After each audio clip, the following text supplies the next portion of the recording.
It's your boy, TS. And Jamie, and welcome to the Chronicles of Podcast. The Chronicles of Bloodstock 2022. I'm Chris, I'm the singer in Inhuman Nature.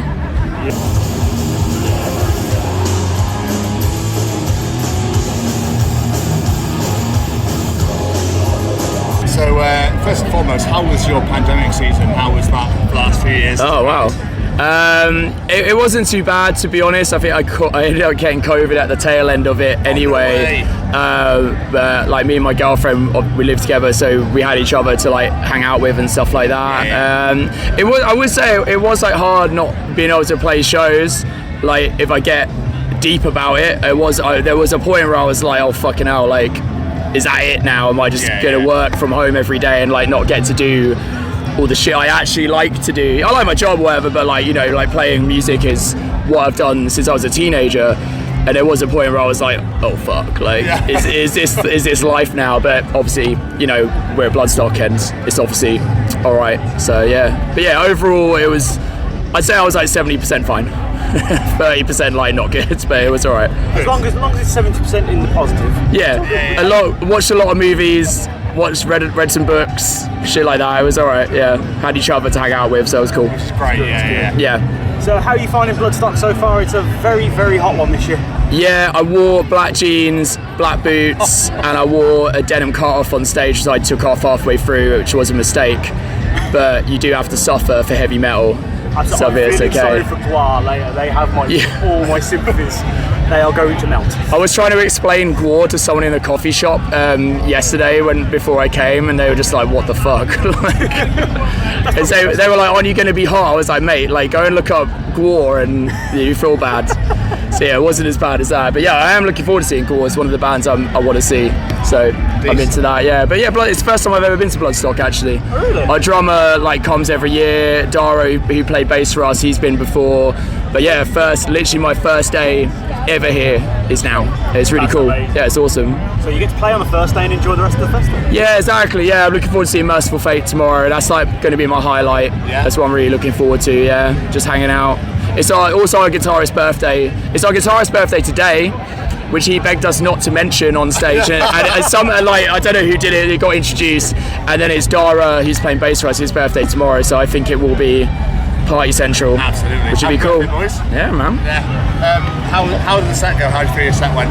Yeah, really good. Yeah,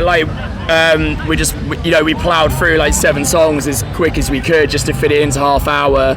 Yeah, really fun, man. The crowd was great, like super fun. Everyone, there was like a circle pit going pretty much the whole time, which is good if you're a thrash band. So, you know, it feels good. Yeah, it was cool. Like just kind of looking out and it felt like so packed. But it's fun, which is really nice considering we're not like a super well-known band or anything like that, and we're on really early, so it's really nice. Saw a few people wearing our shirts. There was also people I recognised from shows and stuff like that. So yeah, really nice, man. Yeah, good start to the day. It was awesome. Did you have enough weaponry sharpened ready for the show?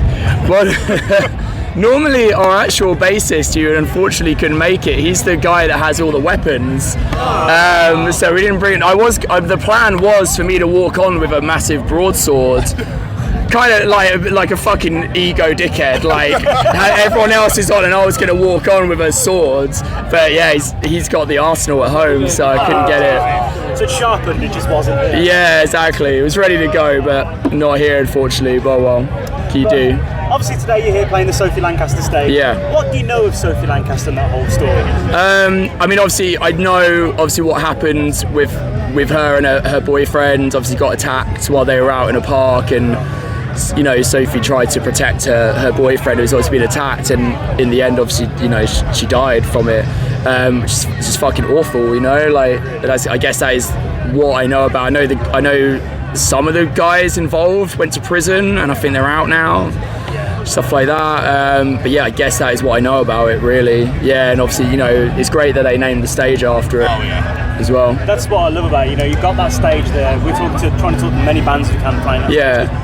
At the end of the day, you guys are flying the flag for Sophie. While you're there bringing people to that name. People come into that tent, see that name, they go, yeah. what's this about then? Obviously, and it's this incredible charity they're here. I don't know if you get a chance to go talk to them. Oh, right, okay. Sophie's brother's here. Nice, okay, cool. And it's an incredible charity that's raising awareness of people who are bullied and treated differently because they're from this subculture.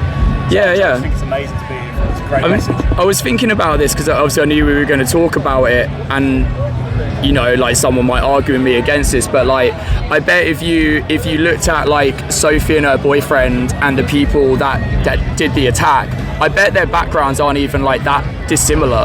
Do you know what I mean? They're from the same town. No, they're not alternative, and Sophie was, and that was what caused the attack. But like, it just makes me think about the way you treat other people, and just because you look different, like, you know, why does that fucking matter? You know what I mean? But like, you know, they're from the same fucking town. They're probably the same. I don't know if you want to say you're working class or middle class or whatever. They're probably very similar. But just because one person looks different, and we really have that like divide in this country. You know what I mean? We have left and right. You're like, oh, you're liberal, you're not, that sort of thing. When I was a kid, you had like chavs and grungers, which is obviously like kind of relates to this sort of shit. And it's like, yo, we're all just fucking people.